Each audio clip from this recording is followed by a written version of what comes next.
Ok ladies, j'espère que vous passez une excellente semaine. De mon côté ça va très bien, on arrive en fin de celle-ci et aujourd'hui on va faire une vidéo un peu particulière.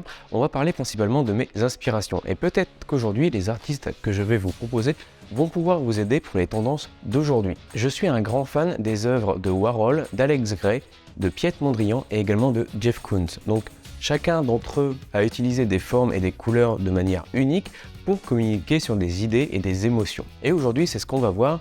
Est-ce que ces artistes peuvent vous aider aujourd'hui dans votre domaine, dans le domaine du web et du print? En tout cas, j'espère que vous allez apprécier cette vidéo sur mes inspirations artistiques. Au fait, n'oublie pas de t'abonner à la chaîne YouTube, ça fait toujours plaisir. La vidéo va durer à peu près 10 minutes. Prends-toi un thé, un café et on se retrouve juste après le générique. À tout de suite.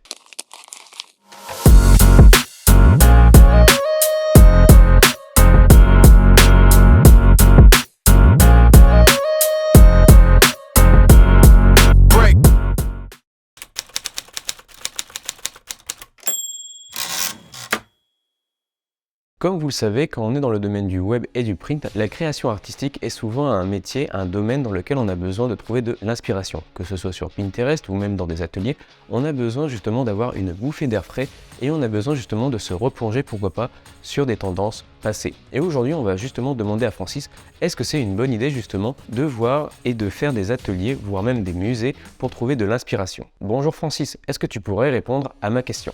Bonjour Mathieu, bien sûr. Visiter des expositions dans des vernissages, des galeries et des musées peut être une excellente façon de trouver de l'inspiration pour votre propre travail artistique. Il peut vous permettre de découvrir de nouveaux artistes et de nouvelles tendances, de voir comment d'autres artistes abordent des sujets similaires ou utilisent des techniques similaires, et de vous donner des idées pour votre propre travail. Il peut également vous aider à développer votre propre sens critique en vous donnant l'occasion de voir comment d'autres artistes ont réussi ou ont échoué dans leur travail. Cependant, il est important de noter que l'inspiration ne vient pas toujours de l'extérieur. Il est important de se rappeler de vous écouter et de vous fier à votre propre intuition pour créer. Il peut être utile de combiner la visite d'exposition avec d'autres activités comme la lecture, la réflexion personnelle, la pratique ou le brainstorming pour trouver de l'inspiration. Merci Francis. En tout cas, vous le savez, on a besoin de trouver de l'inspiration et là on va parler par exemple d'Alex Grey. Alex Grey est un artiste américain connu pour son style de peinture hyper réaliste et psychédélique. En tout cas, il pourra vous aider sur une des tendances de cette année.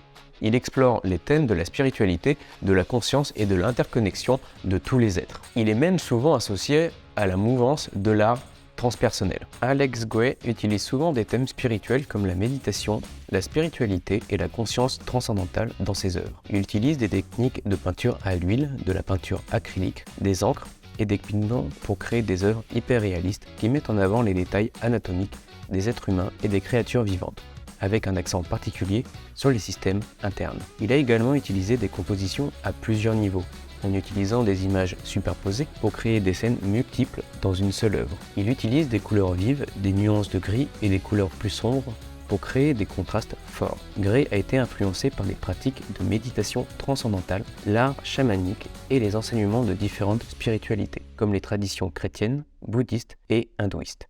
Il est considéré comme l'un des principaux représentants de l'art spirituel contemporain. On va retrouver bien sûr Andy Warhol, qui est un artiste américain qui est devenu célèbre pour son style pop art, qui utilise des images de la culture populaire et des produits de consommation courante dans ses œuvres, par exemple la boîte à soupe. Il est considéré comme l'un des principaux représentants de ce mouvement artistique. Warhol utilisait souvent des images de la culture populaire, comme les boîtes de conserve Campbell Soup ou les portraits de célébrités pour créer des œuvres d'art. Il a également utilisé des techniques telles que la sérigraphie pour reproduire des images en série. Warhol a souvent utilisé des couleurs vives et des motifs répétitifs dans ses peintures. Il a également exploré l'utilisation de différents matériaux, tels que la peinture acrylique et les collages. Il a vécu et travaillé à New York dans les années 50 à 80.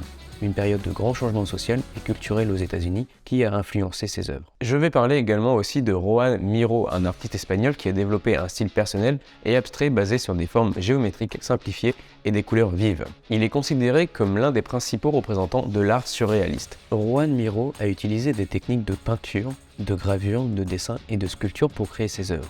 Il a souvent utilisé des formes géométriques simplifiées, des symboles et des figures oniriques pour créer des compositions abstraites.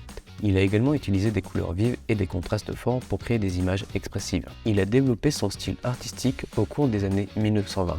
en réaction contre les conventions de l'académisme et de l'impressionnisme. Il a été influencé par les idées du surréalisme, mouvement artistique et littéraire qui a eu un impact sur l'art, la littérature et la culture de cette période. Il a été influencé par les traditions culturelles de son pays d'origine, l'Espagne, notamment par l'art populaire et les croyances populaires. Il est considéré comme l'un des principaux représentants de l'art surréaliste et de l'abstraction du XXe siècle. Est-ce que vous connaissez Pieter Mondrian? C'est juste un artiste néerlandais qui est devenu célèbre pour son style abstrait. Je pense que vous avez déjà vu l'une de ses œuvres. Il est basé principalement sur des lignes horizontales et verticales avec des couleurs primaires. Il est considéré comme l'un des fondateurs de l'art abstrait, l'artiste néerlandais qui a développé un style connu sous le nom de Stiljol ou style néoplasticien se caractérise par des lignes horizontales et verticales. On peut voir que les couleurs primaires et secondaires sont simples avec des formes géométriques. Il a utilisé des peintures acryliques sur des toiles souvent de grande taille. Il a également utilisé des couleurs contrastées et des combinaisons de rouge, bleu et jaune pour créer des compositions équilibrées. Mondrian a développé ce style au début du XXe siècle, en réaction contre les conventions de l'impressionnisme et de l'expressionnisme. Il a été influencé par les idées de l'architecte hollandais Theo van Doesburg qui prônait une simplification des formes pour créer une esthétique pure. Le mouvement de Stiljol était également lié au mouvement moderniste, qui a eu un impact sur l'architecture, le design et l'art de cette période. Et on va finir avec Jeff Koons, un artiste américain qui est connu pour son style kitsch, qui utilise des objets de la vie quotidienne dans ses œuvres. Il est souvent associé à l'art contemporain et la culture pop. Koons crée des œuvres monumentales en acier inoxydable, en verre et en émail, qui sont souvent inspirés des objets de la culture populaire. Il utilise des techniques industrielles pour créer des répliques grandeur nature d'objets familiers tels que les ballons, les jouets et les statues de célébrités. Il utilise également des techniques de photographie, de peinture et de sculpture pour créer ses œuvres. Koons a également utilisé des compositions simples et des formes géométriques pour créer des œuvres élégantes et colorées. Il utilise des couleurs vives et des couleurs pastel pour créer des contrastes et des effets visuels. Souvent considéré comme un représentant de l'art postmoderniste, il a eu un impact sur la scène artistique des années 80 et 90. Ses œuvres sont souvent considérées comme une critique de la société de consommation et de la culture populaire qui a émergé à cette époque. Que ce soit Mondrian, Koons et Gray, on peut voir que tous ces artistes sont très différents, chacun avec leur propre style et leur propre vision artistique. Mondrian est connu pour son utilisation de lignes et de couleurs primaires dans ses œuvres abstraites, tandis que Koons est connu pour ses sculptures surdimensionnées et de jouer sur des objets de consommation courante.